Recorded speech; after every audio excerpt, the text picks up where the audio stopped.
5வது படிச்சவங்க தப்பா எழுதுனா பரவால்ல. 2 டிகிரி முடிச்சவங்களையுமே தப்பா எழுதுனா என்னங்க பண்றது? ஒரு கதை சொல்லட்டுமா? ரீசெண்டா ஓமனுக்கு வேர்ஹவுஸ் ஹெல்ப்பர் வேகன்சிக்கு ஒரு இன்டர்வியூ கண்டக்ட் பண்ணாங்க.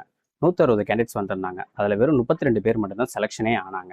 வந்திருந்தது நிறைய பேர் டிகிரி ஹோல்டர்ஸ். இன்னும் அதுலேயும் சில பேர் டபுள் டிகிரி ஹோல்டர்ஸ். அவங்களுக்கு கிளைண்ட் இங்கிலீஷில் செல்ஃப் இன்ட்ரோ கொடுங்கன்னு சொல்லி கேட்டாங்க. மேக்ஸிமம் பேர் கொஞ்சம் தடுமாறினாங்க. சரி, இங்கிலீஷில் பேச தான் தடுமாறுறாங்கன்னு சொல்லிட்டு கிளைண்ட் சில வேர்ட்ஸை கொடுத்து இதை எழுதி காட்டுங்கன்னு சொன்னாங்க. அவங்க என்னெல்லாம் எழுதுனாங்கன்றதை நான் ஸ்க்ரீனில் காட்டுறேன், நீங்களே படித்து பாருங்கள். நம்ம நிறைய பேர் புக்கு படிக்கிற பழக்கத்தையும் எழுதுகிற பழக்கத்தையுமே ஒரேடியாக விட்டுட்டோம். நீங்கள் எல்லாருமே மொபைலில் இருக்க ஆட்டோ ஸ்பெல்லிங் கரெக்ஷன் சாஃப்ட்வேரை மட்டுமே நம்பி இருக்கீங்க.